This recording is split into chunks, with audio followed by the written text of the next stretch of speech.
Cześć, Tomek z tej strony. Dzisiaj kolejny odcinek o sprzęcie. Na stół wjeżdża MyLab Equinox 800.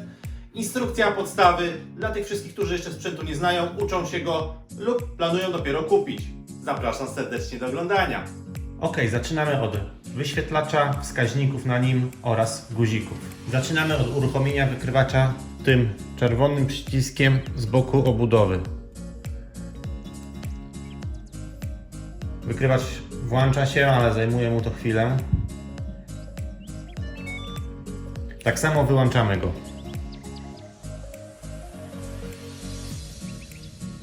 Kolejnym przyciskiem z boku obudowy jest podświetlenie. Equinox 800 posiada 3 tryby podświetlenia. Mocne, średnie i słabe. Gdzie 600, Equinox 600 posiada tylko 2 tryby. Mocne i słabe. Podświetlenie zapamiętywane jest po wyłączeniu wykrywacza. Gdy jest ono aktywne, włącza się tutaj z boku ikonka podświetlenia. Kolejnym przyciskiem jest przycisk łączności bezprzewodowej. Aktywuje on Bluetooth lub ten V-Stream do sparowania słuchawek bezprzewodowych lub tego modułu bezprzewodowego WM8. Po włączeniu widać tutaj ikonkę, która mówi nam o parowaniu ze słuchawkami. Ostatnim guzikiem jest guzik profilu użytkownika. Włącza się go przez wciśnięcie, pojawia się wtedy tutaj ikonka takiego ludzika, tak samo się go wyłącza. Żeby zachować profil użytkownika, czyli wszystkie aktualne ustawienia i zapisać go w tym profilu, przytrzymujemy ten guzik przez chwilę, on zaczyna migać i daje sygnał dźwiękowy. Czarny przycisk z rysunkiem cewki służy do zmiany trybów pracy. Equinox 800 ma 4 tryby pracy, 2 profile poszukiwań w każdym z trybów. Jesteśmy teraz w trybie Park 2, Pole 1, Pole 2, Plaża 1, Plaża 2, Złoto 1, Złoto 2, Park 1. Tryb Park to najbardziej podstawowy, uniwersalny i ogólny tryb do szukania w terenach miejskich, takich bardzo zaśmieconych, ale również do słodkiej wody. Jeżeli nie wiecie, w jakim trybie rozpocząć poszukiwania i jesteście początkującymi użytkownikami, to wybierzcie właśnie ten tryb. Przechodzimy teraz do profilu szukania numer 1, czyli jesteśmy w Park 1. Jest to taki bardzo ogólny profil, przeznaczony głównie do monet. Ma włączoną dyskryminację folii aluminiowej i najlepszy stosunek siły sygnału do czułości i do eliminacji zakłóceń. Przechodzimy do drugiego profilu szukania, czyli do Park 2. On już, jak widać, nie ma wyciętej folii aluminiowej. Jest przeznaczony do szukania drobnej biżuterii, złotej biżuterii. To jest ten tryb, w którym ja szukam w wodzie, ale słodkiej wodzie. Jest najczulszy ze wszystkich trybów i jako jedyny, może poza trybem do złota, widzi małe, cienkie, złote łańcuszki, złote kolczyki. Naprawdę polecam ten tryb. Tryb Park 1 i Park 2 różnią się też ilością tonów. Park 1 ma 5 tonów, Park 2 50, czyli zapewnia dużo lepszą identyfikację dźwiękową. Kolejnym trybem jest tryb Pole. Ma dosyć wysoko ustawioną dyskryminację, dobrze sobie radzi z ignorowaniem celów żelaznych, z odrzucaniem również żużlu, kamieni magnetycznych. No, jak sama nazwa mówi, jest przeznaczony na pole, łąki, lasy. Tryb Pole 1 i Pole 2 ma podobną zależność jak tryby Park 1 i Park 2. W trybie pierwszym mamy 2 tony, w trybie drugim mamy 50 tonów. Ponadto tryb pierwszy jest przeznaczony do większych obiektów, jest bardziej stabilny, mniej czuły. Tryb drugi będzie lepiej wykrywał małe obiekty, takie jak na przykład cienka biżuteria, cienkie monety, monety stojące na sztorc. Następny tryb to tryb Plaża. Najbardziej stabilny, ale jednocześnie najmniej czuły z trybów, przeznaczony do pracy w środowisku słonym, czyli suchy, mokry piasek i woda. Wielu początkujących poszukiwaczy popełnia ten błąd i używa go do szukania na normalnej plaży i w słodkiej wodzie. Nie powinno się tego robić, gdyż niepotrzebnie tracimy tylko osiągi. Oba tryby Plaża są trybami 5-tonowymi.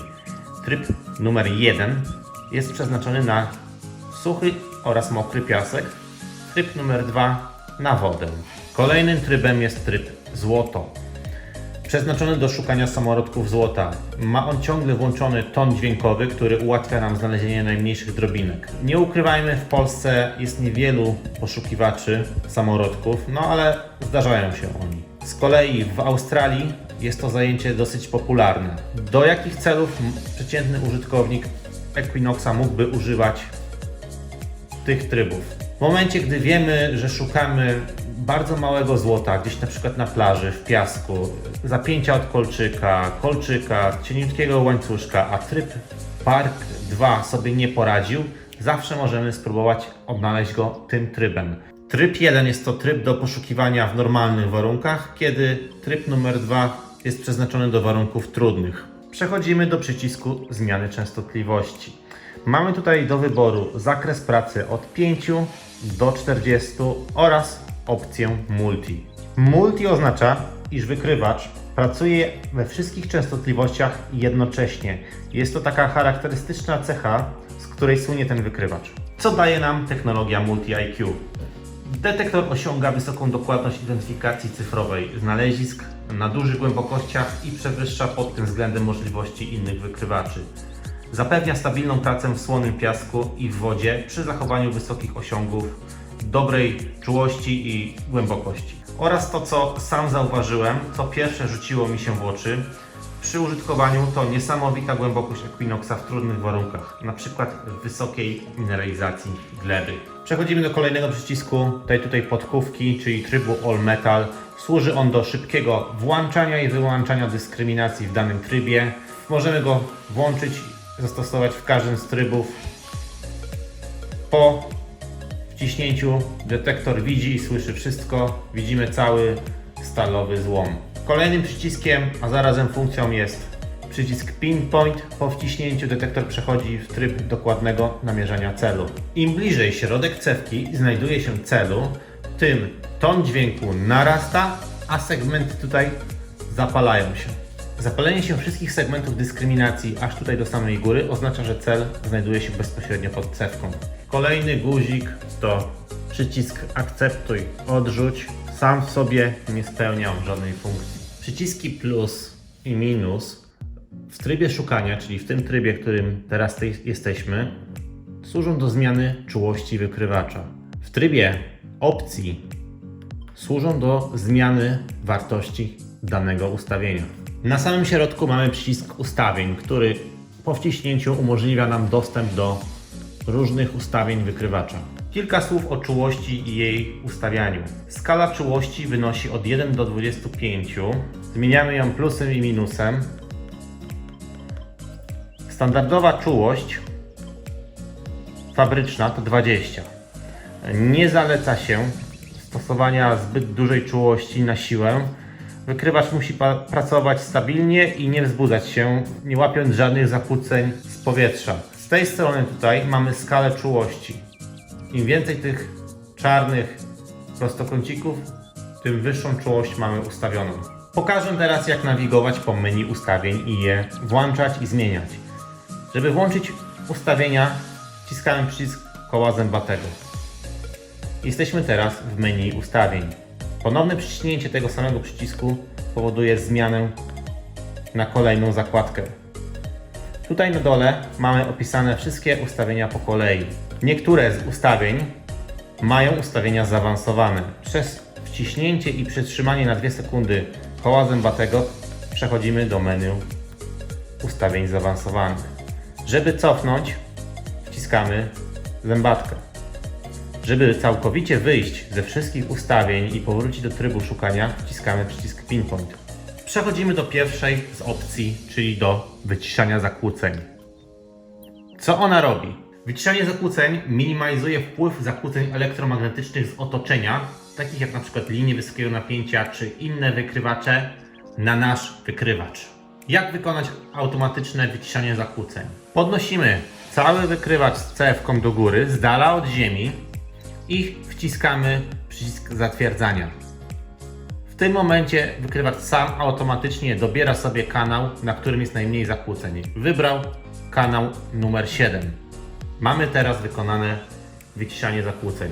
Zapewni nam to stabilną pracę wykrywacza na takim kanale, na którym tych zakłóceń jest najmniej. Wykonanie wyciszania zakłóceń jest podstawową czynnością, którą zawsze powinniśmy dokonać zaraz po włączeniu detektora i przed rozpoczęciem szukania. Kolejną opcją i rzeczą, którą musimy zrobić po włączeniu detektora, jest strojenie do gruntu. Przechodzimy do drugiej zakładki. Jesteśmy teraz w opcji strojenia do gruntu. Na wyświetlaczu widzimy wartość kalibracji.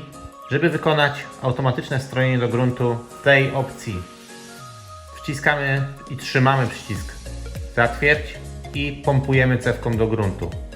Wykrywacz zaczyna się wtedy kalibrować automatycznie.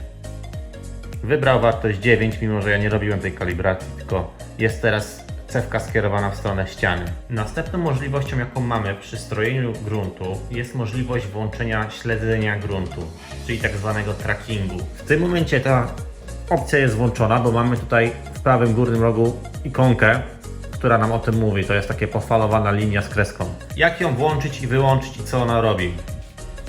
Włączamy ją poprzez przejście do ustawień. Jesteśmy teraz w kalibracji gruntu, strojeniu do gruntu. Zamiast przeprowadzania automatycznego strojenia do gruntu możemy właśnie tutaj włączyć lub wyłączyć ten tracking. Robimy to poprzez naciśnięcie przycisku akceptuj i odrzuć, albo tam zatwierdź i odrzuć. Tracking jest wyłączony, teraz jest włączony. Ja osobiście używam tej opcji śledzenia gruntu i rekomenduję ją do poszukiwań w wodzie, tam gdzie mamy bardzo zróżnicowane dno i dno o wysokiej mineralizacji. Przejdźmy teraz do regulacji zmiany głośności wykrywacza. Jest to trzecia opcja z rzędu. Jesteśmy teraz w regulacji głośności. 25 jest to wartość maksymalna, wartość standardowa to 20. Przy 0 nie mamy w ogóle dźwięku w wykrywaczu. Ja używam 25 ze względu na to, że w słuchawkach podwodnych do szukania w wodzie słabo słychać dźwięki i najlepiej ustawić to na najwyższą wartość. Przechodzimy do następnej rzeczy, czyli do regulacji głośności tonów. Żeby się tam dostać, przytrzymujemy przycisk ustawień na 2 sekundy. Jesteśmy w regulacji. Do czego ona służy? Służy do podnoszenia lub osłabiania konkretnych obszarów tonów, na przykład do wyciszenia lub wzmocnienia sygnałów żelaza, sygnałów niskich, średnich czy wysokich. Generalnie opcja ta służy do personalizacji ustawień i jest przeznaczona dla zaawansowanych użytkowników. Przechodzimy do kolejnej opcji. Jest to regulacja sygnału progowego. Co to jest w ogóle sygnał progowy? To jest taki słyszalny w tle dźwięk wytwarzany przez wykrywacz. Służy on do tego, aby ułatwić nam rozpoznawanie sygnałów tych pożądanych od tych niechcianych. Zwłaszcza tych małych, takich jak samorodki złota albo mała złota biżuteria. Jak regulujemy sygnał progowy? Domyślna wartość dla sygnału progowego to 0, czyli wyłączony. Możemy go zmieniać przyciskami standardowo plus i minus. Od 0 aż do 25. Im wyższą wartość ustawimy, tym wykrywacz głośniej wytwarza dźwięk. W tej zakładce mamy również ustawienia zaawansowane. Jest to regulacja tonu progowego. Aby tam przejść, przytrzymujemy przycisk ustawień na 2 sekundy. Regulacja tonu progowego ma skalę od 1 do 25. Zmieniamy ją plusem i minusem standardowo. Po co to jest? Do czego służy? Służy do tego, aby zmienić wysokość tego tonu dla bardziej przyjazny dla naszego ucha, po to, aby praca była bardziej komfortowa. Jest to ustawienie personalizowane, przeznaczone tak samo dla zaawansowanych użytkowników. Kolejnymi opcjami jest ton celu oraz w ustawieniach zaawansowanych wysokość tego tonu. Służą one, te dwie opcje, pierwsza do tego, aby zmieniać ilość tonów. Na przykład jesteśmy teraz w trybie Park 2, on domyślnie, fabrycznie ma ustawione 50 tonów. Możemy to zmienić na 5, 2 lub 1 ton. Różne wartości są przypisane fabrycznie do różnych trybów pracy. Przechodzimy teraz do ustawień zaawansowanych i możemy tutaj zmieniać analogicznie do poprzednich ustawień wysokość tonów. Są to ustawienia ponownie, które wpływają bardziej na komfort pracy i są przeznaczone do personalizacji całego urządzenia Kolejną opcją jest tworzenie wzorca dyskryminacji. W niektórych wykrywaczach jest to nazywane również dyskryminacją wybiórczą. Możemy tutaj konkretne segmenty, konkretne bloki dyskryminować. Na przykład wyrzucamy folię aluminiową, włączamy folię aluminiową. Przechodzimy na przykład teraz do zakresu zrywek od puszek, wyłączamy je, włączamy. Tak samo możemy zdyskryminować na przykład kapsle czy jakiekolwiek inne przedmioty, ale pamiętajmy o tym, że dyskryminujemy i wyłączamy wtedy całe te bloki i wszystkie sygnały w danym zakresie. Jeżeli złota obrączka ma taki sam zakres jak zrywka od puszki, wyłączymy oba te przedmioty. Mamy tutaj również ustawienia zaawansowane o nazwie regulacja progu zmiany tonu. Do czego ona służy i po co jest? Możemy tutaj na przykład zmienić wartość, przesunąć ją w jedną lub w drugą stronę, jeżeli chcemy, aby wykrywacz na przykład pokazywał folię aluminiową jako żelazo, lub odwrotnie, zmniejszyć zakres dla żelaza. Opcja głównie po to, aby dostosować wykrywacz do własnych potrzeb, przeznaczona dla bardziej zaawansowanych użytkowników. Kolejną opcją jest prędkość reakcji, inaczej zwana recovery speed. Możemy tutaj zmniejszać lub zwiększać. Każdy tryb szukania ma fabrycznie przypisaną inną wartość. Zwiększenie tej wartości spowoduje to, że wykrywacz będzie lepiej separował położone blisko siebie obiekty. Ustawienie tej wartości na wysoką spowoduje zmniejszenie zjawiska maskowania przedmiotów. Niestety zwiększenie recovery speed spowoduje także utratę głębokości wykrywania przedmiotów oraz utrudni ich dokładną identyfikację. Wykrywacz może pokazywać bardziej przekłamane wyniki na skali ID, na cyfrowym wyświetlaczu i gorzej identyfikować te przedmioty oraz po prostu będzie płytszy. Ok, przechodzimy teraz do ustawień zaawansowanych Recovery Speed i lądujemy w funkcji Iron Bias. Dla mnie osobiście ta funkcja jest rewelacyjna, jestem jej wielkim fanem, używam jej bardzo dużo. Na czym ona polega? W tej chwili mamy ustawiony Iron Bias na 0. Możemy zwiększać tą wartość aż do 9.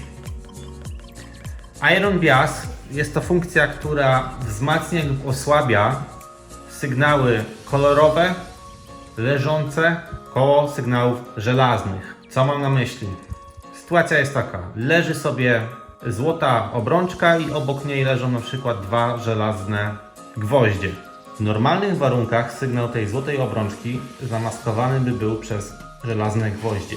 Sygnał jej byłby skaczący, niewyraźny, rozjechany albo wcale by go nie było. Tak działa właśnie maskowanie żelaza.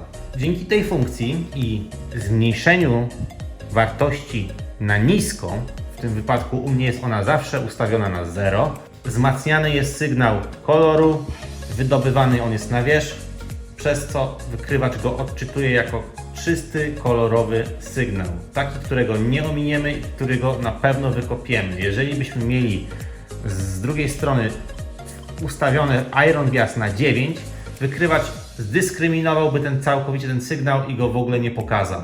Ominęlibyśmy sygnał dobry, przykryty przez sygnały złe, żelazne. Z mojej strony to tyle. Jeżeli Wam się podobało, zostawcie łapkę w górę. Macie pytania, piszcie w komentarzach. Mam nadzieję, że temat wyczerpałem. Do zobaczenia w następnym odcinku. Cześć!